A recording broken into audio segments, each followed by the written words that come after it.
Gimana kabarnya hari ini? Baik, Mas. Masih mau deketin cewek hari kemarin itu mempelajari tentang teks argumen ya. Oke, sekarang kita akan mempelajari tentang teks kita ya, teks kita. Oke, sebelumnya ada sedikit motivasi tiada hari tanpa belajar jika inginkan kesuksesan yang sebenarnya. Jadi kalau ingin sukses ya belajar gitu. Yes.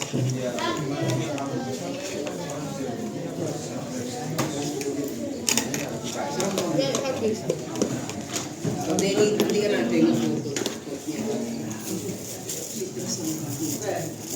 Jadi intinya itu dimulai melalui lingkungan sosial bukan dari imajinasi semata.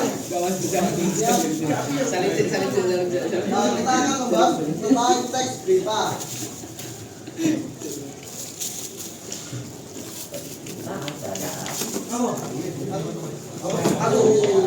Bukan dia.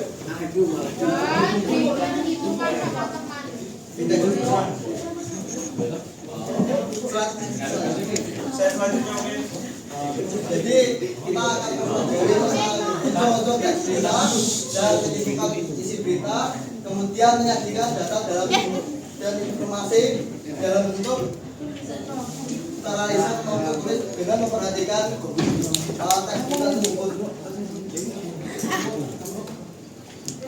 Jadi selanjutnya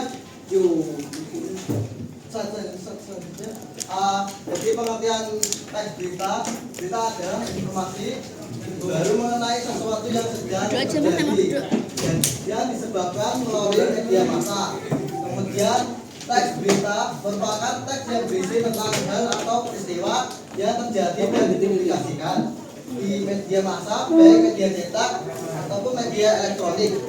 Oke, selanjutnya sebelumnya itu ada ditanyakan. Oke, selanjutnya gimana? Berita nanti saya share. Berita dan teks berita. Ini contoh satu contoh teks berita dalam media koran, media elektronik, media massa dan media berita di TV. Selanjutnya, jadi ada pengertian berita, jenis-jenis teks berita terbagi menjadi 5. Berikut penjelasannya seperti berita langsung, text news, yaitu laporan peristiwa yang ditulis secara singkat, padat, lugas dan apa adanya. Jadi beritanya secara langsung didapatkan dari narasumber yang ada di tempat secara live biasanya. Kemudian ada berita mendalam, deep news, yang berita berisikan pengembangan dari berita yang sudah muncul dengan pendalaman hal-hal yang ada di bawah suatu permukaan. Jadinya beritanya itu diolah terlebih dahulu dari penyampaian itu dapat dijelaskan secara lebar dalam sebuah artikel ataupun koran. Kemudian berita penyelidikan investigasi news, berita yang diperoleh dan dikembangkan berdasarkan penelitian atau penyelidikan dari berbagai sumber. Jadinya ini beritanya secara biasanya itu berita tentang pembunuhan atau berita tentang hal-hal yang bersifat live gitu. Kemudian berita opini news, yaitu berita yang kebenarannya belum dapat dipastikan yang bersumber dari pemikiran orang dalam menanggapi objek dan fenomena. Jadi ini berita merupakan berita opini dari orang tertentu yang menyampaikan berita secara dari dalam pemikirannya. Dari pemaparan saya, apakah ada pertanyaan? Apakah kecepatan atau enggak? Apakah ada pertanyaan? Kalau tidak ada pertanyaan, gantian masnya yang nanya. Oke, jadi saya akan memberikan pertanyaan ya. Dari berita langsung dan berita penyelidikan itu apa perbedaan di antara keduanya? Perbedaan? Langsung sama Ya, sama berita penyelidikan. spontan ya. Mengajikan. Pendidikan. Diobservasikan begitu kan? Oh ya, ya seperti itu betul juga. Nah, kemudian antara berita mendalam deep news ini dengan berita opini, apa perbedaan di antara keduanya? Kalau investigasi itu kayak penelitian gitu enggak? Deep news bukan harus. Kalau opini kan langsung Kurang tahu ya. Jadi saya jelaskan perbedaan berita mendalam dan berita opini. Kalau berita mendalam itu sudah sesuai fakta dan sesuai apa yang di lapangan. Jadi ini dia terverifikasi sehingga berita tersebut tepat. Kalau berita opini ini perbedaannya. Kalau opini itu berdasarkan pemikiran orang. Jadinya belum jelas asal usulnya dari mana. Jadinya yang ini berdasarkan fakta dan yang ini berdasarkan opini seseorang saja gitu. Oke, selanjutnya. Ini ada ciri-ciri berita ada 3, yaitu faktual, aktual, dan fungsional. Ini ada ciri-ciri, siapa yang mau baca? Kita yang baca yang ciri-ciri berita. Yang mau baca? Nanti saya kasih file PPT-nya. Oke, ciri-ciri beritanya. Mau baca? Beda sebenarnya. sampai Ya, ciri-ciri berita aktual selalu berusaha menyajikan informasi yang terbaru, objektif. Penyajian berita tidak memihak siapapun. Untuk itu berita yang dilaporkan senantiasa memuat fakta. Terus ada menarik. Peristiwa yang disajikan hendaknya menarik dan menggugah minat khalayak untuk membacanya. Yang keempat, publisitas.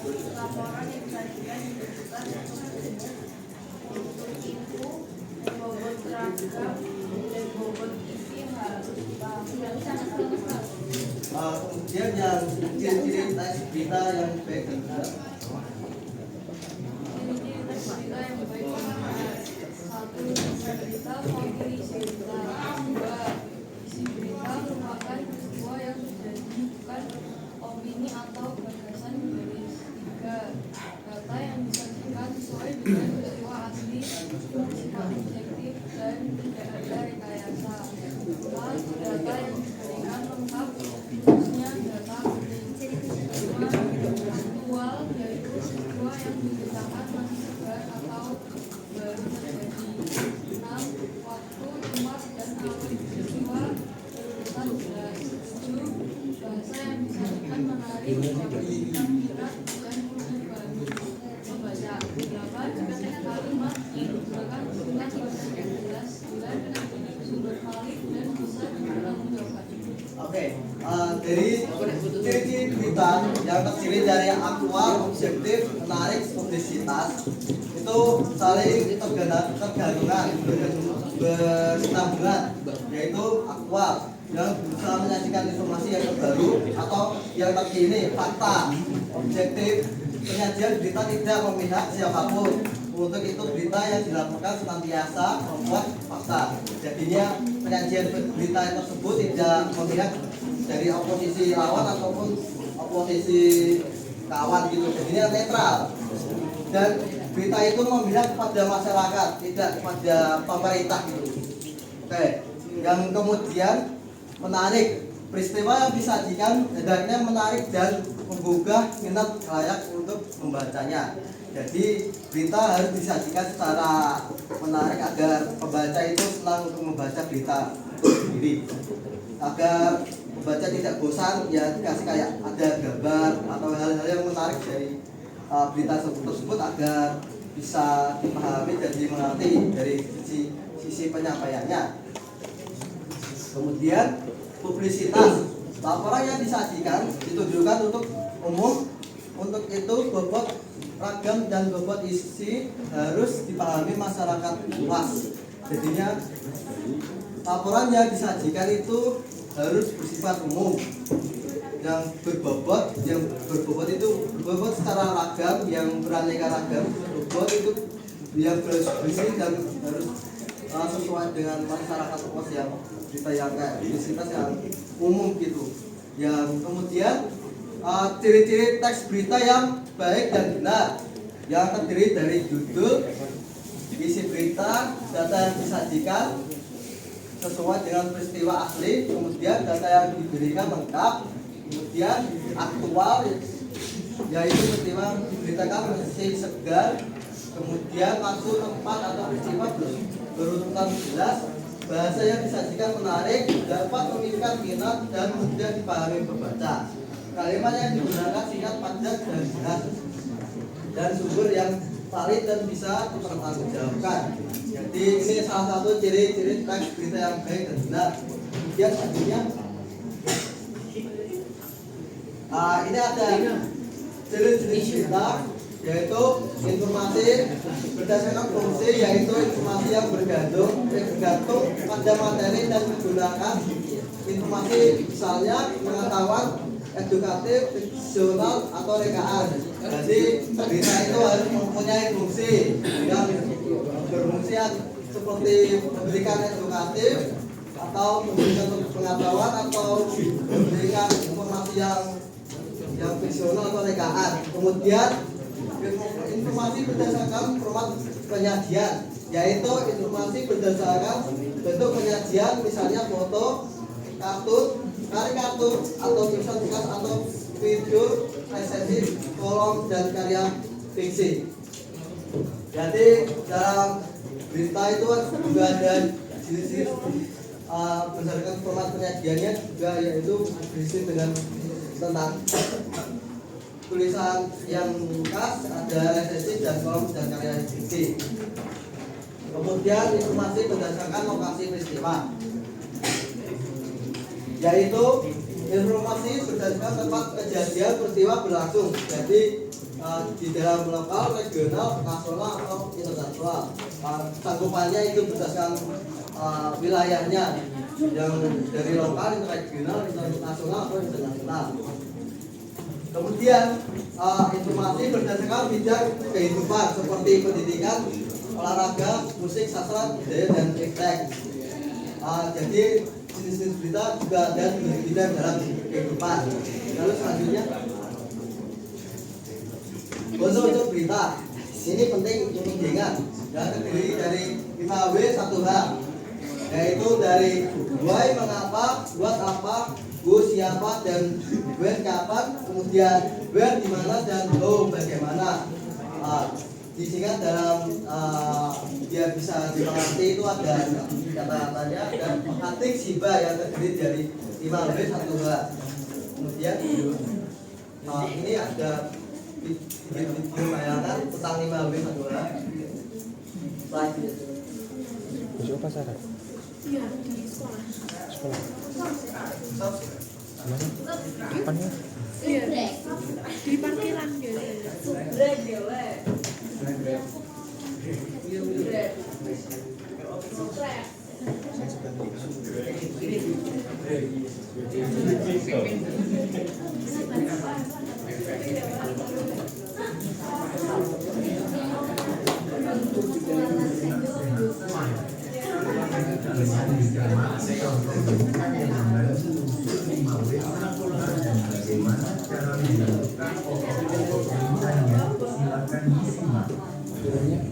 Dalam menyimak berita, kita harus memahami isi berita dengan memperhatikan pokok-pokok beritanya. Pokok-pokok berita itu dapat kita tentukan dengan berpedoman pada unsur 5W1H, what, where, when, who, why, how. Dalam bahasa Indonesia disebut dengan apa, di mana, kapan, siapa, mengapa, bagaimana, atau disingkat adik Simba. Kita menentukan apa yang diberitakan, di mana peristiwa itu terjadi, kapan terjadi, siapa saja yang terlibat, mengapa terjadi, dan bagaimana peristiwanya. Simak contoh berita berikut. Aksi penurunan dan pembakaran baliho dan spanduk Pilkada Bogor. Puluhan warga Kota Bogor Jumat tanggal 11 Januari menurunkan dan membakar baliho dan spanduk berukuran besar para calon wali kota dan pasangannya yang saat ini sudah terpasang di semua ruas jalan utama dan perumahan di Kota Bogor. Sedikitnya ada 25 baliho dan sebanyak 4 spanduk yang diturunkan dan dibakar massa.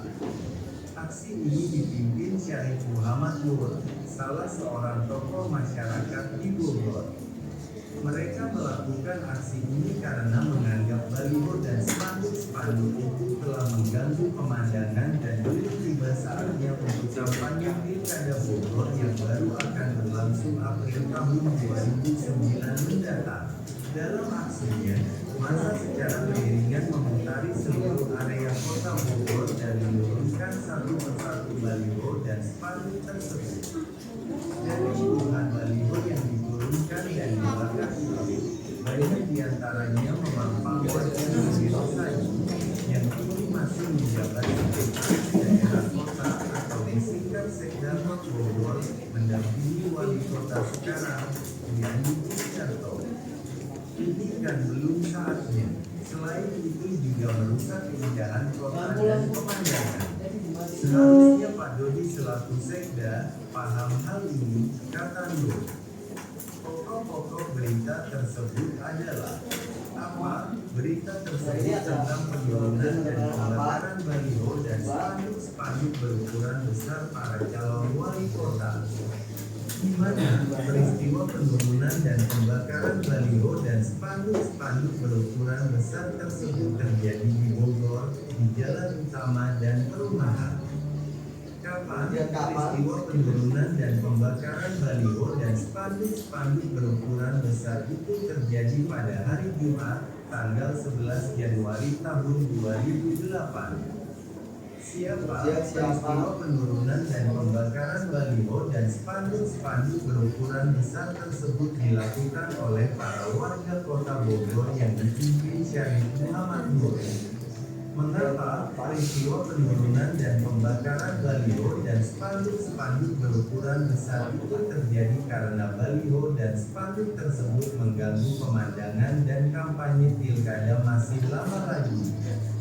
Bagaimana peristiwa penurunan dan pembakaran baliho dan spanduk berukuran besar tersebut dilakukan para warga yang secara beriringan memutari Kota Bogor dan menurunkan satu persatu baliho dan spanduk yang ditemui.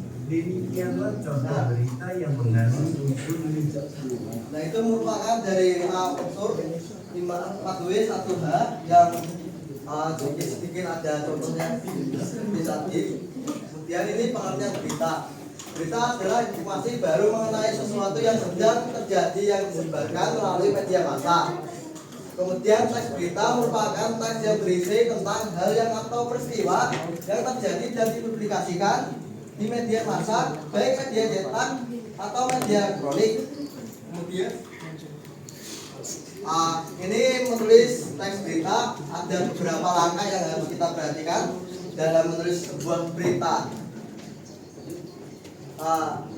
Dari satu menentukan topik.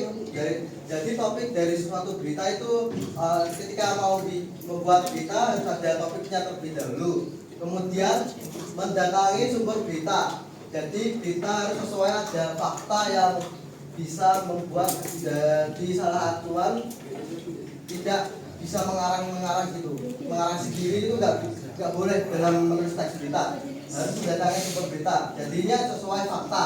Kemudian mencatat pokok informasi, jadi setelah kalian datang dalam mencari informasi dari sumber berita tersebut, kita harus mencari pokok-pokok informasi yang penting yang bisa kita ringkas atau dipersingkat gitu. Kemudian mengembangkan pokok informasi yang utuh. Jadinya setelah kita mencatat pokok informasi, kemudian kita mengembangkan pokok informasi, jadinya informasi yang penting-penting paling penting itu menjadi acuan dari berita tersebut. Sehingga dari bagian penting sampai yang kurang penting itu dapat bisa tersampaikan. Lalu selanjutnya, ini merupakan salah satu struktur teks berita yang terdiri dari kepala berita, tubuh berita, dan ekor berita. Jadi ini saling berkesinambungan dari kepala berita yang berupa judul atau berita yang ingin disampaikan, tubuh berita yaitu penjelasan mengenai berita yang ada di dalam teks berita, kemudian ekor berita yaitu kesimpulan dan inti dari berita tersebut. Kemudian selanjutnya sekian dari saya, Pak. Apakah ada pertanyaan? Kalau nggak ada, saya yang tanya. Kalau nggak ada, saya yang nanya dulu. Ya. Kita yang terdiri dari kepala bagian, tubuh berita, dan ekor berita, dan beberapa materi yang sudah saya sampaikan. Jadi kesimpulannya seperti itu. Sekian dari saya. Wassalamualaikum warahmatullahi wabarakatuh. Waalaikumsalam warahmatullahi